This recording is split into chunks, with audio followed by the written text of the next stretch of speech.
இந்த அஞ்சலுக்கு உண்மையிலேயே மூளை இல்ல அப்படின்ற மாரி தான் சொல்லணும். ஏன் அப்படின்னு பார்த்தீங்கன்னா, இந்த இடத்துல நம்ம இலக்கியா தான் அவ்ளோ வெளக்கி எல்லாத்தையுமே சொல்றாங்க. ஆனா இலக்கியாவுக்கே வந்து இப்பன்னா இந்த அஞ்சலி இருந்துட்டு, இப்போ வந்து "நீ மட்டும் என்ன சீக்கிரமா வந்து இப்பன்னா கார்த்திக் கிட்ட கொண்டு போய் சேர்க்கல அப்படின்னா, உன்ன என்ன பண்ணுவேன்னு சொல்லிட்டு எனக்கே தெரியாது." அப்படின்ற மாரி வந்து சொல்லி, நம்ம இலக்கியாவ வந்து இப்பன்னா இப்போ வந்து கோவத்தோட வந்து பேசிட்டு இருக்கா இந்த அஞ்சலி. ஆனா நம்ம இலக்கியா இருந்துட்டு, அஞ்சலியோட வாழ்க்கைய வந்து இப்பன்னா காப்பாத்தணும் அப்படின்றதுக்காக எவ்ளோ போராடிட்டு இருக்காங்க அப்படின்னு சொல்லிட்டு நம்ம எல்லாருமே பார்த்துட்டு தான் இருந்துட்டு இருக்கோம். ஆனா, அதே சமயம் வந்து பார்த்தீங்கன்னா, இந்த அஞ்சலி இப்படி பண்ணியிருக்கவே கூடாது தான். ஆனா, வேற வழி இல்லாம நேரா கார்த்திக் முன்னாடி போய் நிக்கிறது மட்டும் இல்லாம, கார்த்திக்கோட கால்ல விழுந்து வந்து பார்த்தீங்கன்னா, "கார்த்திக் என்ன மன்னிச்சிரு கார்த்திக். நான் வந்து பார்த்தீங்கன்னா மிகப்பெரிய தப்பு பண்ணிட்டேன். ஏதோ வந்து பார்த்தீங்கன்னா, இந்த வீட்ல கௌரவமா வாழணும் அப்படின்றதுக்காக நான் இவ்ளோ பெரிய தப்பு பண்ணேன். என்ன மன்னிச்சிரு கார்த்திக்." அப்படின்ற மாரி வந்து சொல்லி, நம்ம கார்த்திக்கோட காலடியில போய் விழுந்து கிடக்குறா. இந்த ஒரு கார்த்திக் வந்து பார்த்தீங்கன்னா, இப்போ வந்து அஞ்சலிய ஏத்துக்குவாரா? அப்படின்னு சொல்லிட்டு வந்து பார்த்தீங்கன்னா, ஃபர்ஸ்ட்டு கமெண்ட் பண்ணுங்க. அதுக்கு முன்னாடி என்ன பிளான் நடக்குது அப்படின்னு சொல்லிட்டு பார்க்கறதுக்கு முன்னாடி, இப்ப தான் நம்ம சேனலுக்கு ஃபர்ஸ்ட் டைம் வரீங்க அப்படின்னா, கீழ இருக்க சப்ஸ்கிரைப் பட்டன பிரஸ் பண்ணிக்கோங்க. இப்போ நம்ம கௌதமும், ஜானகியும் வந்துட்டு நம்ம கார்த்திக்கு அடுத்ததா இந்த கல்யாணத்த பண்ணி வைக்கிறது. அதாவது கார்த்திக் வந்து பார்த்தீங்கன்னா, ஒரு கல்யாணம் பண்ணி வைக்கணும் அப்படின்னு சொல்லிட்டு இப்ப டிசைட் பண்ணி எல்லாமே போய்க்கிட்டு இருக்கு பார்த்தீங்களா?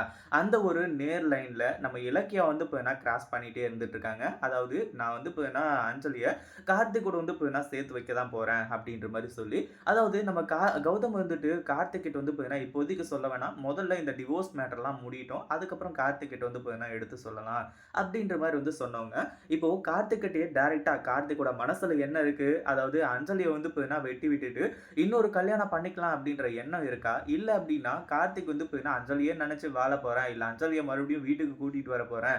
அப்படின்ற மாரி ஏதாச்சும் எண்ணம் இருக்கா? அப்படின்னு சொல்லிட்டு அவங்க வந்து பார்த்தீங்கன்னா விசாரிக்கிறதுக்காக கார்த்திக்க கூப்பிட்டு முன்னாடியே விஷயத்த சொல்றாங்க. யாருக்காக பயந்து அப்படின்னு பார்த்தீங்கன்னா, இந்த அஞ்சலிக்காக பயந்துலாம் கிடையாது. நம்ம இலக்கியாவுக்காக பயந்து. ஏன்னா, இலக்கியா வந்து பார்த்தீங்கன்னா சொன்னத கண்டிப்பா சாதிச்சே தீருவாங்க அப்படின்னு சொல்லிட்டு நல்லாவே தெரியும். ஆனா, அதுக்கு வந்து பார்த்தீங்கன்னா இடம் குடுத்துறக்கூடாது. இலக்கியா போயிட்டு கார்த்திக் கிட்ட பேசி கன்வின்ஸ் பண்றதுக்கு முன்னாடி, நம்ம வந்து பார்த்தீங்கன்னா கார்த்திக் கிட்ட பேசணும் அப்படின்றதுக்காக பேசியிருந்தாங்க. இப்போ நம்ம கார்த்திக் ஒரு முடிவோட தான் இருக்காங்க. அதுவும் கார்த்திக்கு தெளிவா புரிய வச்சுட்டாங்க. இந்த கொலை பண்றது, அதுக்கப்புறம் குடிச்சிட்டு வந்து பார்த்தீங்கன்னா அஞ்சலிய நெனச்சு உருகுறது, இதெல்லாம் முதல்ல விட்டுரு கார்த்திக். அப்படி இப்படின்ற மாரி வந்து சொல்லி, அடுத்ததா உனக்கு இன்னொரு கல்யாணம் பண்ணி வைக்கிறேன் அப்படின்ற மாரி வந்து பேசவும் ஆரம்பிச்சுட்டாங்க. இப்ப தான் வந்து பார்த்தீங்கன்னா, இந்த அஞ்சலியோட என்ட்ரி இங்க இருக்கு. அஞ்சலி வந்து பார்த்தீங்கன்னா, அந்த ஒரு நிகழ்வுக்கு அப்புறம் தான் இங்க என்ட்ரிய வந்து குடுக்குறா. அதுவும் எதுக்காக அப்படின்னு பார்த்தீங்கன்னா, இப்போ போறதுக்கு போக்க இடம் கிடையாது.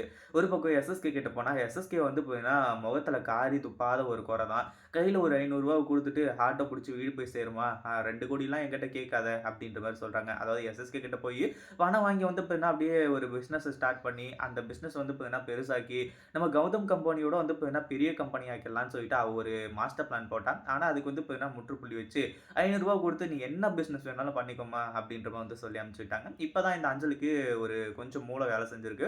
ஏன்னா நம்ம கார்த்திக் கிட்ட போயிட்டு முதல்ல வந்து பார்த்தீங்கன்னா மன்னிப்பு கேட்போம். கார்த்திக்க மடக்கறதெல்லாம் ஈஸி அப்படி இப்படின்ற மாரி வந்து சொல்லிட்டு அங்க போய் நின்னு கால்லலாம் விழுந்து வந்து பார்த்தீங்கன்னா கதறிட்டு இருக்கா. ஆனா நம்ம கார்த்திக் வந்து பார்த்தீங்கன்னா, "இங்க பாரேன்னு சொல்லி ஒழுங்கு மரியாதையா என் கண்ணு முன்னாடி நிக்காம ஓடி போயிடு. இல்ல இங்கேயே தான் இருப்பேன் அப்படின்னான்னு வையேன், இப்போ நான் வந்து பார்த்தீங்கன்னா உன்ன கொலை பண்ணாம விட மாட்டேன். ஒழுங்கு மரியாதையா ஓடிடு. இதுக்கப்புறம் என்னோட வாழ்க்கையில் நீ இல்ல. அத மட்டும் நான் வந்து பார்த்தீங்கன்னா தெளிவா சொல்லிக்கிறேன்." அப்படின்ற மாரி வந்து சொல்லி அஞ்சலிய உதறி தள்ளிட்டு நம்ம கார்த்திக் போயிடுறாரு.